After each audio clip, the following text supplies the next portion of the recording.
नमस्कार दोस्तों, आज आप लोग सुनेंगे शिक्षा परत कहानी, धार्मिक कहानी असली गहना। एक राजा थे, उनका नाम था चक्रवेणु।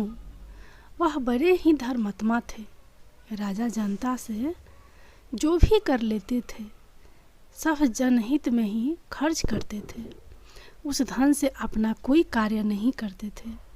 अपने जीविकोपार्जन हेतु राजा और रानी दोनों खेती किया करते थे। उसी से जो पैदावार हो जाता उसी से अपनी गृहस्थी चलाते, अपना जीवन निर्वाह करते थे।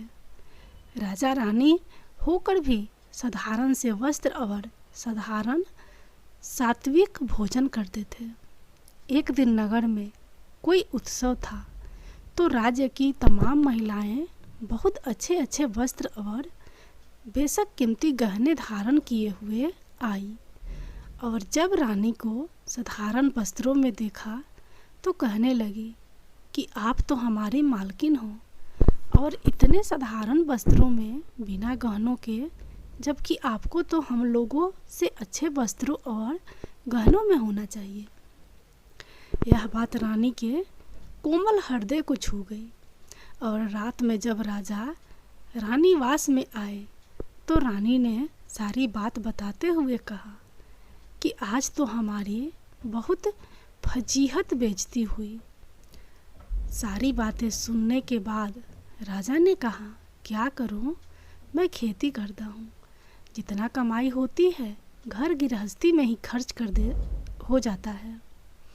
क्या करूं, प्रजा से आया धन मैं उन्हीं पर खर्च कर देता हूँ। फिर भी आप परेशान ना हो, मैं आपके लिए गहनों की व्यवस्था कर दूंगा, तुम धैर्य रखो।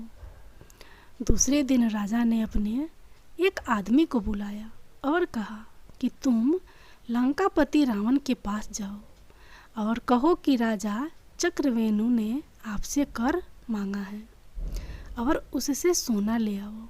वह व्यक्ति रावण के दरबार में गया और अपना मंतव्य बताया। इस पर रावण अट्टहास करते हुए बोला, अब भी कितने मूर्ख लोग भरे पड़े हैं। मेरे घर देवता पानी भरते हैं और मैं कर दूंगा।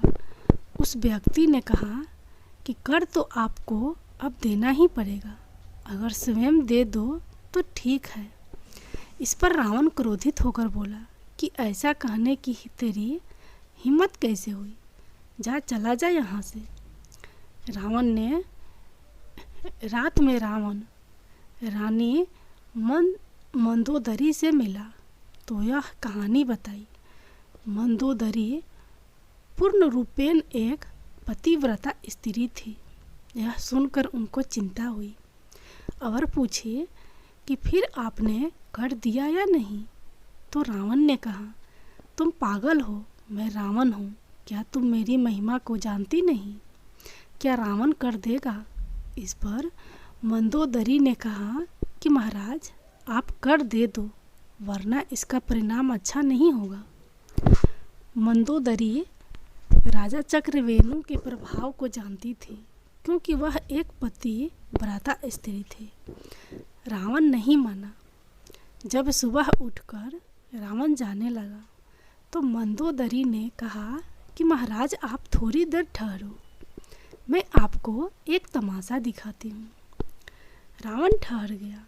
मंदोदरी प्रतिदिन छत पर कबूतरों की दाना डाला करती थी। उस दिन भी दाना डाली, और जब कबूतर दाना चुगने लगे तो बोली कि अगर तुम सब एक भी दाना चुंगे तो तुम्हें महाराजा धीराज रावण की दुहाई है, कसम है। रानी की इस बात का कबूतरों पर कोई असर नहीं हुआ और वह दाना चुंगते रहे। मंदोदरी ने रावण से कहा कि देख लिया ना आपका प्रभाव। रावण ने कहा, तू कैसी पागल है, पंछी क्या समझे कि क्या है रावण का प्रभाव। तो मंदोदरी ने कहा कि ठीक है, अब दिखाती हूँ आपको। फिर उसने कबूतरों से कहा कि अब अब एक भी दाना चुना तो राजा चक्रवेणु की दुहाई है। सारे कबूतर तुरंत दाना चुगना बंद कर दिया। केवल एक कबूतरी ने दाना चुना तो उसका सिर फट गया, क्योंकि वह बहरी थी, सुन नहीं पाई थी। रावण ने कहा कि ये तो तेरा कोई जादू है, मैं नहीं मानता इसे, और ये कहता हुआ वहाँ से चला गया।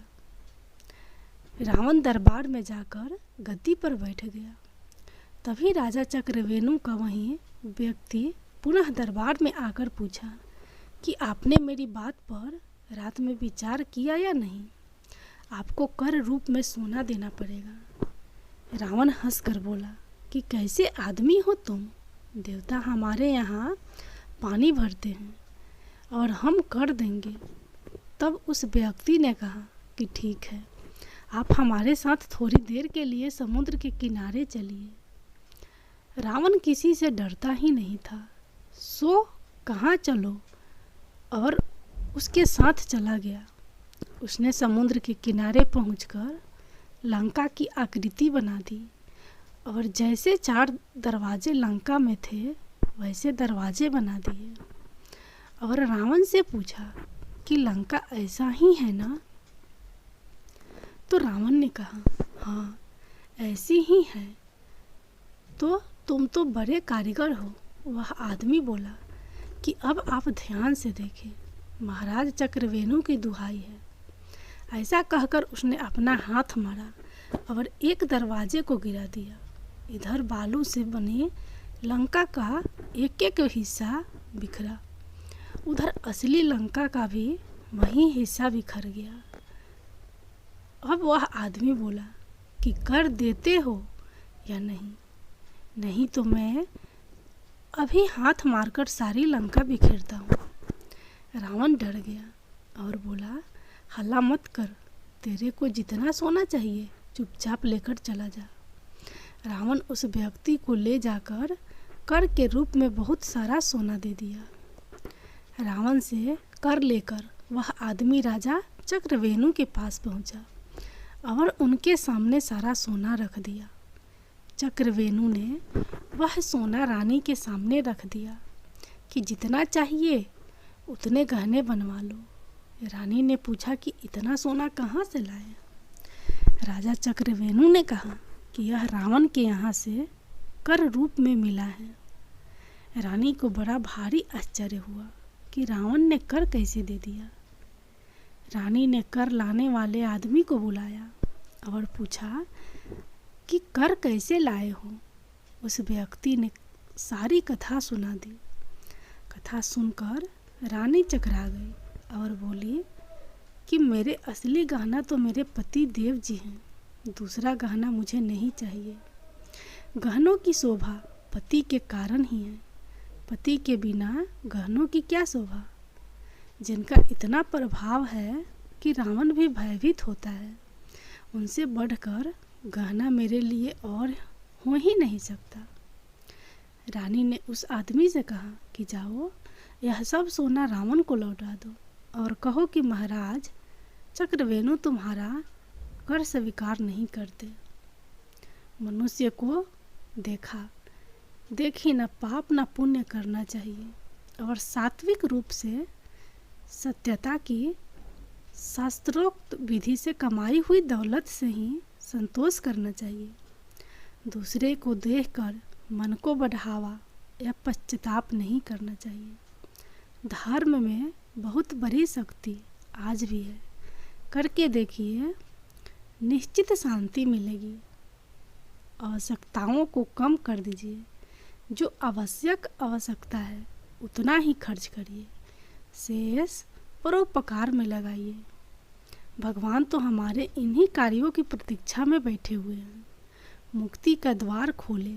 किंतु यदि हम स्वयं नरकगामी बनना चाहते हैं तो भगवान का क्या दोष।